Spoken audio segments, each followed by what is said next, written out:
Hey now, it's Lil Paulette and I am back. What's up, gang gang? Anyway, how y'all doing? How your mama doing? I'm doing alright. Going through a bit of things, but hey, life be lifing, so I'm here cause I know I look a mess, but I want to talk to you guys about that Pensacola, Florida case because that is another example of what I was talking about before with these male-centered women's women. So yeah, let's talk about it.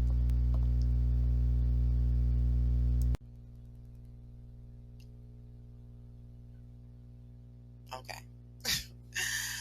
I wanted to bring the screen up so we can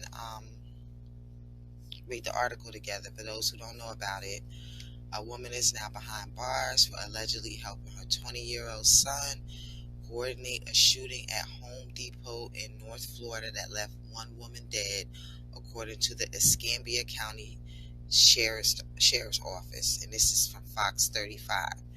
The shooting happened at the Home Depot at 5309 North Davis Highway in Pensacola on Friday afternoon. Deputies said one woman was found dead on the scene, and the suspect, identified as Keith A.G., was arrested and charged with aggravated battery and homicide. His mother, Sheila A.G., was also arrested in Alabama on first-degree murder charges and will be extradited to Escambia County. The incident is still under investigation, but deputies said two other people suffered minor injuries. The shooting also wasn't random. According to deputies, Keith A.G. knew the victim.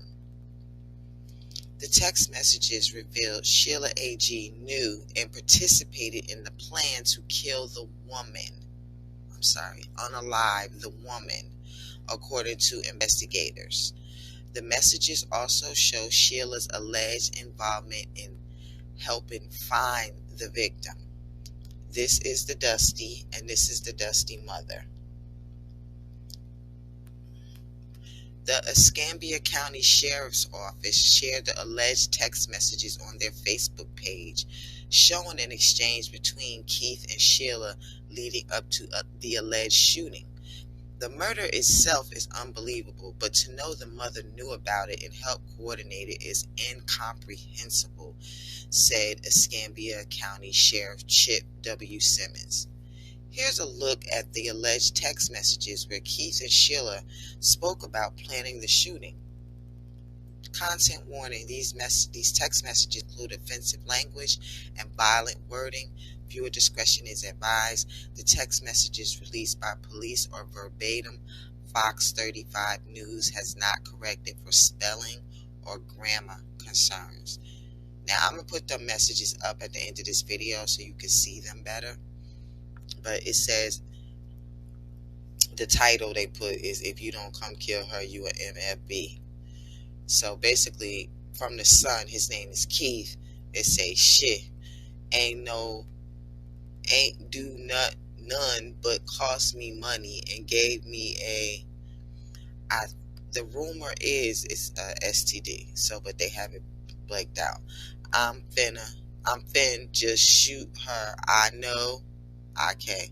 I hate that for their daughter, but like I said, I can't take it. I don't give a F no more." His mother, Sheila, she just says, "Okay." Then she responds again and says, "Okay, I'll call you and tell you, MF. If you want to go to jail, I'll tell you when we get close. But if you don't come kill her, you a MFB." Yes, his mother said this to him. Then she texts him again, "Don't call Nanny and tell her. She will try and talk you out of it." I don't know if Nanny is his grandmother or his aunt, because some people in Louisiana, they call their aunts Nanny. So I don't know. Then he responds and says, "I ain't even gonna tell her why I left."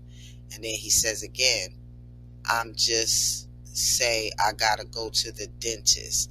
And then she says, the mom, don't even go there. She won't know you left.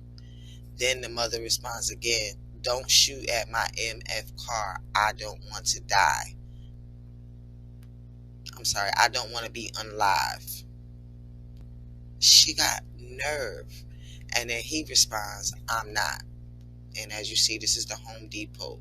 The little girl, she's not a little girl. Was she a little girl? I think she was a senior in high school. Was working at Home Depot. Home Depot where the mother, Sheila, helped her get a job because she worked there too. And then he says, but that's another thing. If she don't get out that car, mama, and I have to drag her out or can't, I'ma ask you to step out because I'ma open the door. Just shoot her. And the mother's response is, as long as you don't shoot me. As long as you don't shoot me. This is somebody's mother saying this to her child, her son. And then she says, HELL, if you getting off work now, I'll give you the address here and you can ride over here and do it so you don't have to do it in front of their daughter. Her granddaughter. Yeah, this is his daughter's mother, in case you didn't know.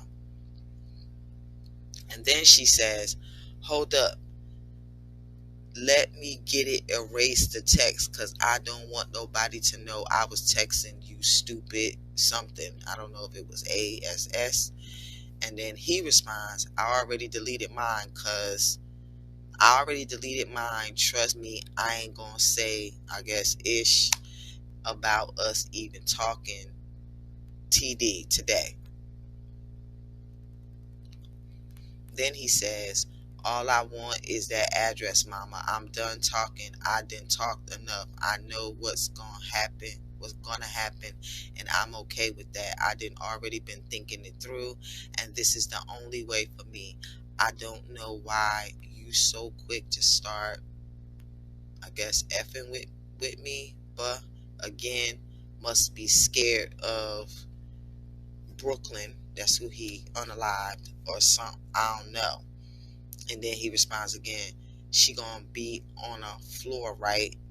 And then the mother says, waiting on you. Waiting on you. That's what his mother said. I understand he's a dusty, he's a whatever you want to call him. But this woman said, waiting on you, sitting duck. That the mother of your child is a sitting duck. Here she is. Gone and take her breath. And then he says, I'm saying I'm going to have to find her in the back or something. And the mother say, nope. Then he says, okay.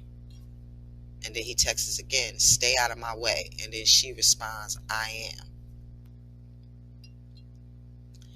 Then he texts her. So that last thought of her knowing she, I don't know what, maybe effed up, and the regret in her face will be enough to satisfy me. I don't give a F what she see when she unalive. Yes, the F she do.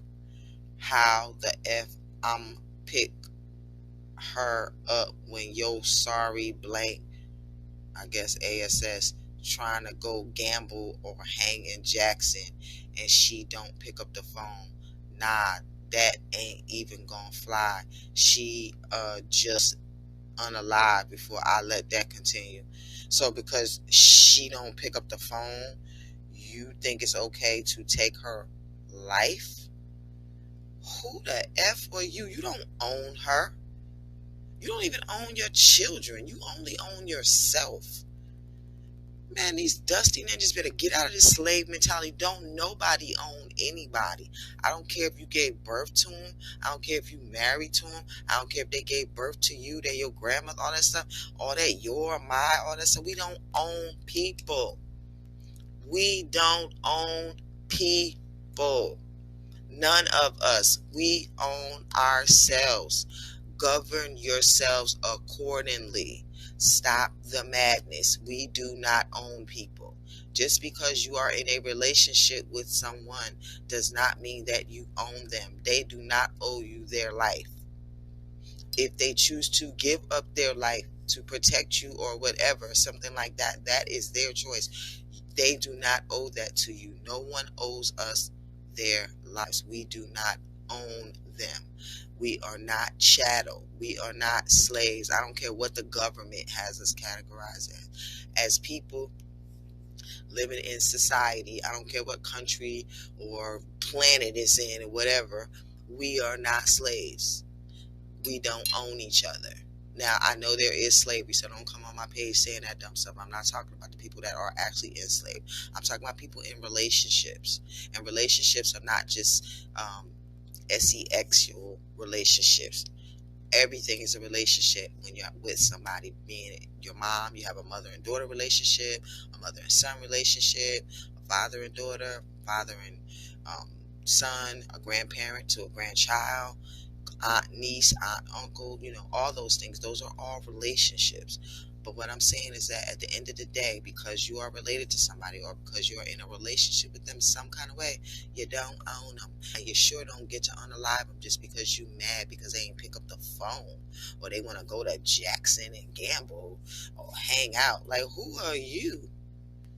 Who are you, Dusty? I'm so mad. So then the mother responds with, okay, whatever. I don't care.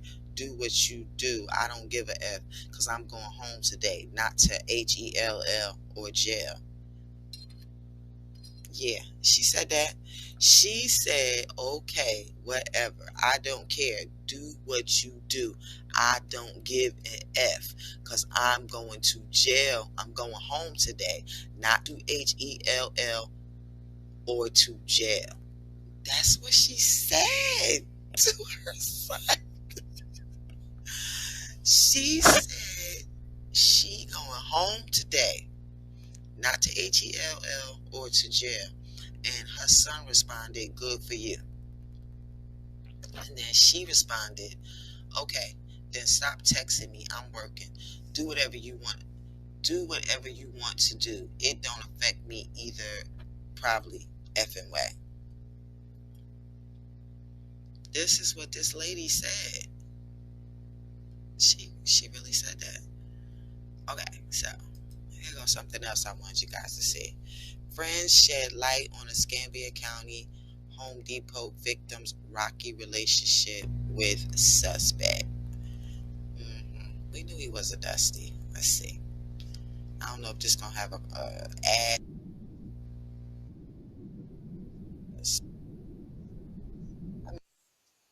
So far, like, is this fish unbelievable or what? Like, seriously, like, who does Dusty Ninja think he is? Taking her life because she didn't answer the phone. Okay, here we go.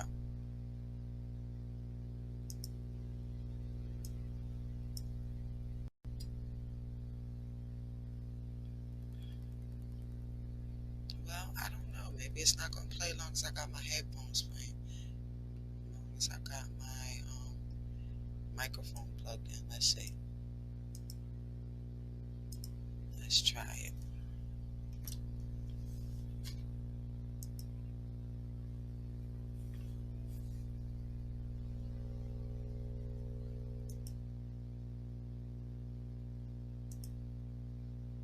The man accused of shooting and killing a worker inside the Home Depot on Davis Highway Friday remains in jail. And tonight, we have the arrest report revealing new details about that deadly shooting. Investigators said the suspect, 20-year-old Keith Agee, knew the victim, and in fact, they shared a 2-year-old daughter. Today, a friend and fellow employee identified the victim as 18-year-old Brooklyn Sims.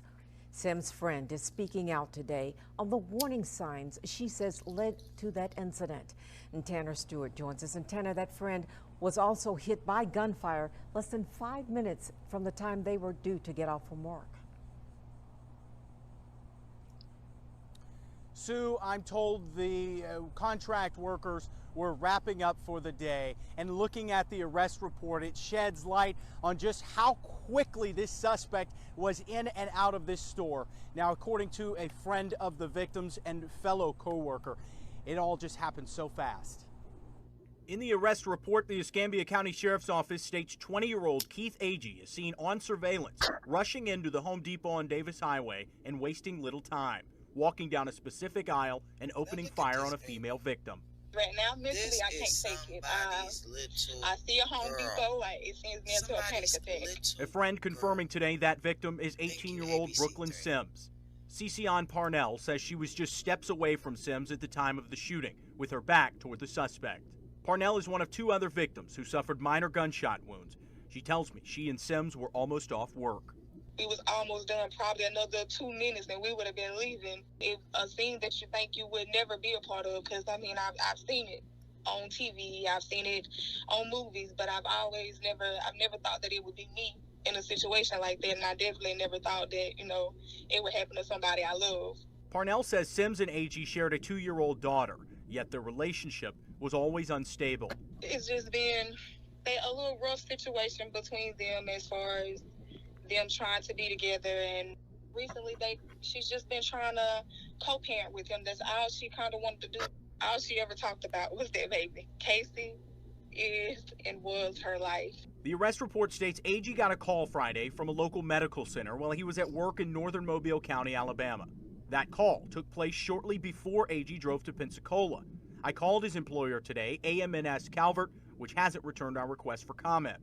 Court records show Agee was charged twice in the last 2 years in Mobile with domestic violence. In both cases, the charges were dropped when that alleged victim refused to testify. Cece Parnell knows the road ahead for her and other victims will be hard. She's encouraging anyone who feels threatened to seek help. So that's some other girls back in another state that he had 2 domestic violence charges put against him, but they were dropped. So this little boy, basically that's what he is, has a history of beating up on little girls. How you a little boy and you out here beating up on little girls? Like, and I have seen it. I've seen little boys beat up on little girls, and their mothers or aunts and cousins and stuff act like it ain't no big deal that he's hitting her like she's some little boy and stuff like that. And that's probably how this Dusty mother is. They Dusties too. Knows the road ahead for her and other victims will be hard. She's encouraging anyone who feels threatened to seek help. Any woman that is going through any type of domestic violence situation, get help. Don't be scared. I just don't want this to continue to happen. It's not fair to people's families. It's not fair to people's kids that these men are taking it this far to kill somebody. And Parnell tells me she's unsure when she will feel ready to come back to work. In terms of the aftermath, she says she's seeking therapy now and working with Sims' family to try and heal together. Now, as for Keith Agee, he's still being held without bond, charged with premeditated murder and aggravated battery. So yeah, he's still being held. I hope y'all don't give him no bond. Well, he probably only got a mama anyway that can help him, so he probably wouldn't be getting out anytime soon. But this is what I'm talking about male-centered women. Like, what kind of woman would think it's okay to tell her son that it was okay to unalive the mother of his child? Please explain that to me. And look, I'm not saying this to, judge her and all of that. That is not what this conversation is about. This conversation is about us talking about what could be going on with these people to make them think that it's okay to, encourage another male to unalive a female. Like, not a female who unalives somebody in your family and it's some eye for an eye stuff.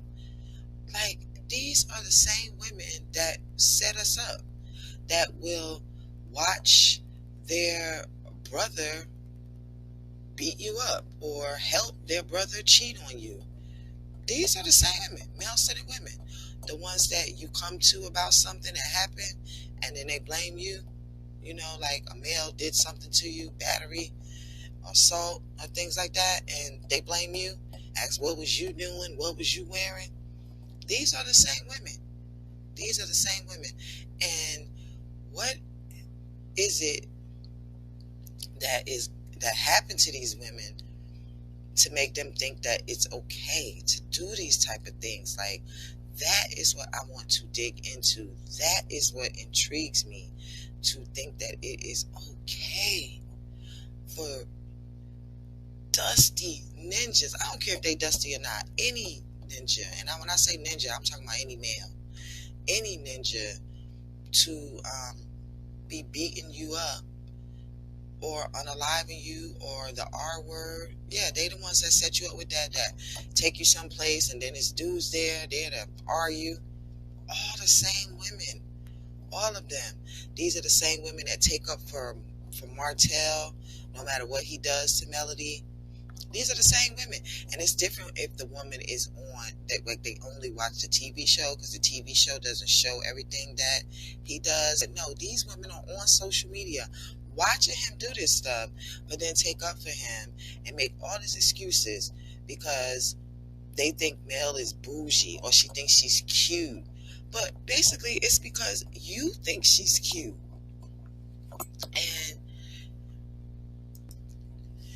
And you got a little envy going on.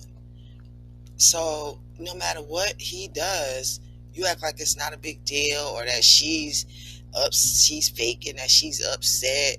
And another thing that they seem to do is they seem to think that because they think something is not a big deal, that you should think it's not a big deal. So if you're saying that this happened to me and X, Y, and Z did X, Y, and Z to me, they feel like, well, ain't no big deal to me, so I don't know what the big deal, what you crying for, like all this stuff. Because I just told you, 304, that this is what happened to me. If I didn't think it was a big deal, I wouldn't be telling you about it. So obviously it triggers me, and what triggers me, and what triggers you. That don't make it right or wrong. That's just from my perception and my experience and my life of things that happened to me or things that I went through. So now I am triggered by it because I am not healed by it yet. Once I am healed from it, I'm said by it. Once I am healed from it, it will no longer trigger me. It will just go over my head. Those comments and things that are said will no longer bother me, and I won't even notice them, or I will laugh about them and will not feel the same way. But because I am not healed yet, I feel triggered by those things. So if I feel like that, that's how I feel. That's what it is. And if it didn't happen to you, like if I'm telling you this is going on with him and me, or she's saying this is going on with him and her, it's going on with her. You don't get to tell her how to feel or how she should feel or whatever because you think some ninja is cute in a suit, in a tight suit at that, some little bald head, peel head ninja because you think he's cute. Like, are you kidding me? Like, why are you like that? Oh, I know, because you was raised by somebody who was like that, most likely. Just like when my daughters were in school and I lived in a small town, the same chicks who were always messing with other girls in school, their daughters were doing it when they got to school. As soon as my daughters would tell me the names of the kids, and I would say, oh, that's such and such. Yep, that's how her mother was. That's how she was in school. They do the same thing. And you know why? Because they hear their moms talking derogatory about you or other women. So then when they get around other women, they act the same way. Or little girls, they act the same way. You know, so that's a generational curse that needs to be broken. Okay? So we need to really dig into this about why and how and what the F is going on that you think it's okay to encourage, kind of like you almost peer pressure your son into unaliving his daughter's mother. Now this baby don't have a mother or a father. And from what I saw plenty of other videos online. She was a good mom. So now she don't have a good mom, even though she had a dusty daddy and obviously a dusty grandmother. And then you had the nerve to go to the balloon release. I'm so glad they locked you up after that balloon release. I didn't play that video because every time I see her smile in that balloon release video, I get so angry. So I didn't play that. But anyway, guys, I want you to tell me what you think about this. Let's talk about it. If you want to come up on a panel, If you feel that what I'm saying is wrong and you want to come up on a panel, we can do a live panel, we can do a video and upload, talk and upload it later. Whatever. We could do whatever. Let's talk about it, because we need to heal in this community. We need to stop all of this. And like, I know that when you're watching stuff on TV, it's for entertainment, but people be taking stuff too far. They be going too far. Hence and point, like with Funky Geneva, he went too far. He gave a half ASS apology, but he did apologize. So I don't know how Chloe and Hallie feel about it, but hey. So that's the end of this video, guys. Go ahead and hit the like button if you liked it. Comment, subscribe, and I want you guys to come up and tell me how you feel about what I said, and let's talk about it. I want to start doing lives, but there's no point in doing lives if ain't nobody there. All right, talk to you later. Gang, gang. Peace.